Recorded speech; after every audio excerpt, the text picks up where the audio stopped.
For a while now, there has been a certain ominous shadow cast across this channel. You see, as a YouTuber, I'm generally known for 4 things: my long, in-depth videos, my love of all things shonen, my utterly flawless spelling, and my absolutely perfect pronunciation of the Japanese language.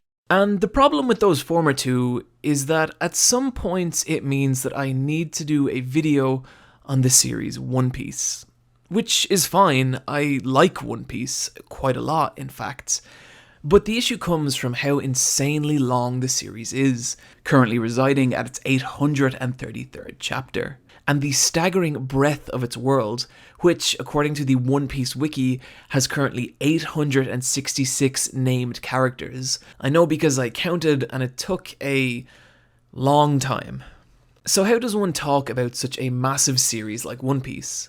Well, the answer that I've come to at least is the same way that one devours a whale, and that is piece by piece.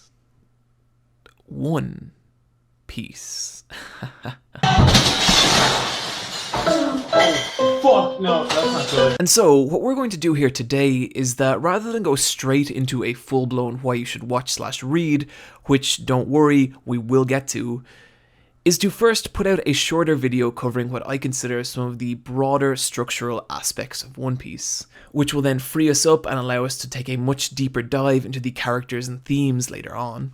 So with this in mind, my friends, please sit back, relax, and consider this an entree with the main course still to come. And let's discuss the appeal of One Piece. Where to start? I first encountered One Piece in 2006 on the UK television version of Toonami, and unbeknownst to me at the time, what I was watching was the infamous 4Kids dub, which would become well known over time for its questionable translation and excessive amounts of censorship. And even despite these factors, I really came to enjoy the adventures of Nami, Zoro, and of course Luffy. The series had a unique playfulness to it that made it stand out from other more stoic series I'd seen up until this point, like Bleach and Dragon Ball Z. And even in the show's more dramatic moments, there was always a tremendous amount of fun to be had. Of course, as I watched the imaginative pirate adventure on my parents' old TV, what I was completely unaware of was what a world-shattering phenomenon I was actually dealing with. That revelation would only strike me several years later, when, on a trip to Japan, it became obvious what a massive deal One Piece actually was. Around every corner in every shop seemed to lie another new piece of Straw Hat Pirate merchandise. Luffy and his ragtag crew were everywhere on everything. One Piece branded bread, One Piece bath salts, even entire One Piece branded shops. It was incredible to see how what I thought was a simple show about pirates utterly dominate the mass consciousness of a single country. The closest thing I could liken it to was the Simpsons mania of early 90s America. This was, of course, before I started looking into things like global sales figures and weekly shonen rankings, and if I had, I would have known things like the fact that One Piece has sold over 400 million units worldwide, making it the 3rd biggest selling comic in existence, recently beating out Spider-Man for the number 3 spot, leaving only Batman and Superman ahead of it. And even then, in 2016, Batman sold 1,859,956 units, and Superman sold 828,069 units. And you could even roughly double the sales of both series by taking into account all their offshoot titles. And it still wouldn't even come close to the 12 million in sales that One Piece sold that same year. And where things really start to get crazy is that if these trends were to continue and One Piece were to run for another decade, it would nearly certainly surpass Batman in lifetime global sales. And if it were to run for another 2 decades, which for Oda's sake I hope doesn't happen, it would surpass even Superman, becoming the biggest selling comic in existence. Now, I'm not saying I think this will happen, but it's a hell of a thing to consider. And so, how has a series about a pirate boy made of rubber managed to capture the hearts and minds of so many people worldwide? Well, to put it simply, the primary appeal of One Piece is the simple premise of adventure. And yes, that is also the core concept of countless other shonen series, but nothing really captures the same sense of scale and exploration as the world of pirates. Our hero on this voyage is the energetic young pirate, Monkey D. Luffy. Luffy is a simple character with a simple goal, to find the mysterious treasure only known as One Piece, and in doing so, become king of the pirates. This was Luffy's primary motivator from chapter 1 and remains so in chapter 834. And this keeps Luffy's journey along the one distinct path, which is a concept surprisingly unique to One Piece. In most other shonen series, our heroes will go on several different large adventures throughout the course of its run, and these are what make up the arcs. But in One Piece's case, it's always the same journey along the same path, to the point that you can actually chart Luffy's route out on a physical map. And the sub-arcs come from the various different islands or landmasses the crew encounters along the way. This works particularly well as it makes the core story of One Piece very easy to understand, while also allowing for a massive amount of variety in the series sub-arcs. Some can be very simple, like the Barty arc, in which the Straw Hats visit a famous sailing restaurant in order to recruit a chef. Or very complicated like the Dressrosa arc, in which the crew must untangle a web of political intrigue and face down a vicious and tyrannical false king. And because of how the arcs are structured, with literal massive quantities of ocean between them, there's no real limit to the kind of stories One Piece can tell. They start off fairly villain of the week-esque, with most enemies being rival pirate captains, but as we move on, we see the Straw Hats embroiled in government conspiracies, abducted by massive haunted ghost ships, springing jailbreaks, and even being at the centre of large-scale global conflicts. And throughout the entire adventure, there's this real genuine sense of time and progress. When Luffy sets out on his journey from Fuchsia Village, he has little more to his name than a wooden dinghy and his straw hat. And now, 20 years later, he's an infamous pirate warlord, the world-famous captain of one of the most renowned pirate crews in all of existence, the Straw Hat Pirates, of whom include a master samurai, a technologically advanced pantsless cyborg, and even an undead violinist with a awful, amazing sense of humour. One of the core joys of One Piece is watching Luffy slowly ascend in status and build his crew as each new battle propels him closer to his dream while also increasing his notoriety worldwide.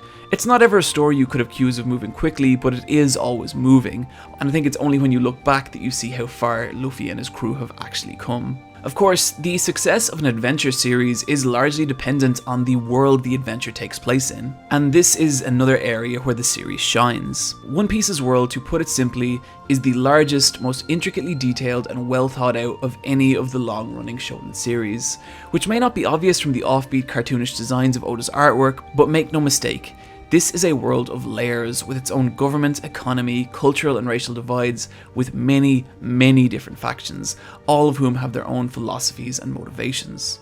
While Luffy and his crew are often at the centre or at least involved in large-scale global incidents, the world also progresses entirely separate to them. Major plot incidents completely separate from the Straw Hats are common, and when they do occur, they reverberate throughout the world on such a scale that it drastically affects the lives of every character in it, such as Porticus D. Ace's showdown with Blackbeard that resulted in the Great Summit War.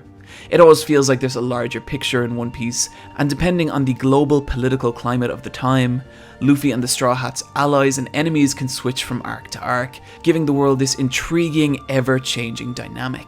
And so One Piece's world succeeds on a grand scale, but what may be even more impressive is the characters that Oda has filled it with. What at first can seem like a cartoonish gag character can, through Oda's storytelling, become a portrait of life at its cruelest and most tragic.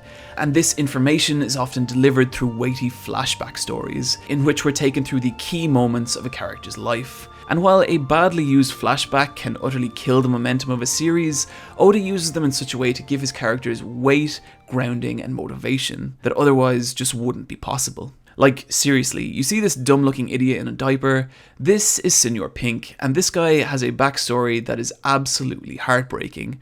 And upon hearing it, it completely changes everything about how you see him. Moving swiftly along, actually no, wait, no.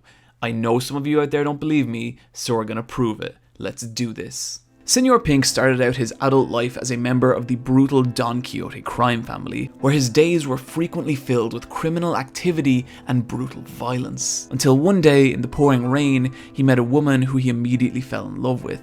They got married, had a child, and for a while at least, everything was perfect. Except that Pink was still involved in the Don Quixote family, which he hid from his wife for fear that she might leave him. One day he's called away on a secret mission and disappears for an entire week, and upon returning, discovers that the day he left, his precious son had passed away, and now his wife, furious and heartbroken, demands an explanation, and he tells her everything, at which point she demands he stay away from her, rushes from the home in the pouring rain, before getting into an accident that leaves her in a vegetative state. Pink, devastated by the events, visits her every day in hospital, until one day, on a whim, puts on a bonnet reminiscent of their son in an attempt to entertain her, and miraculously, she cracks a small, delicate smile. And so, for the sake of seeing his wife smile, he continues to dress more and more elaborately, even enduring the ridicule of everyone around him. Years later, his wife too has passed, but he still dresses this way out of remembrance for her and of his beloved son. And so, one of the silliest looking characters in One Piece actually has legitimate character motivation for dressing this way. And in justifying this, he becomes an actual grounded, tangible character. What really gets me here is that this is one tiny, inconsequential character in One Piece's world. And yet still, Oda manages to imbue him with a sense of depth and grounding many writers fail to give even their main protagonists. And that's to say nothing of the amazing job Oda's done in establishing the main major heroes and villains of One Piece's story. Having so many characters with such fleshed out histories and motivation is the primary factor that makes One Piece's worlds feel so vivid and alive, and makes each individual character feel like a true story in their own right. The last thing I'd like to talk about with One Piece is also one of its least tangible elements, and that is the creativity and imagination that's gone into it. There's always a sense that when reading One Piece, Oda himself is enjoying the world and characters more than anyone. It can be seen in the new and creative ways Luffy uses his at first seemingly limited power. It can be seen in the bizarre visual design of many of the world's inhabitants and the camaraderie that takes place between the Straw Hats, and even in the ever-evolving unique structure of Oda's story arcs. He always seems like an author not striving to hit a deadline, but an artist creating a world and story distinctly of his own vision. This is something we're going to dig a lot deeper into in a future video, but for now, just trust me, simply no one writes a story like Ichiro Oda. So with all that in mind, where should you start? Well, the obvious answer is page 1, chapter 1.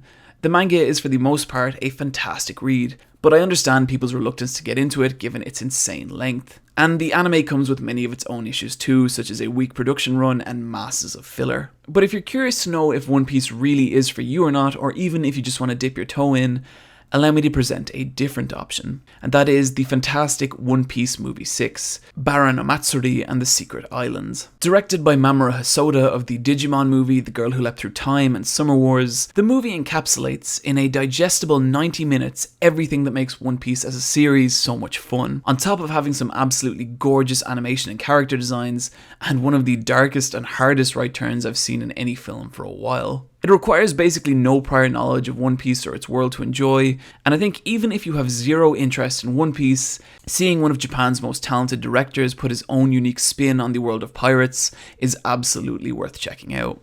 Guys, that's going to do it for my intro into One Piece, and there is still a ton more we need to talk about. The characters, their themes, Oda's unique visual aesthetic, and what cursed fruit he ate in order to actually be able to constantly produce a manga of such quality. And we shall in a full-blown why you should watch/read One Piece coming later this year, but I hope this video at the very least has given you a foothold with which to get started.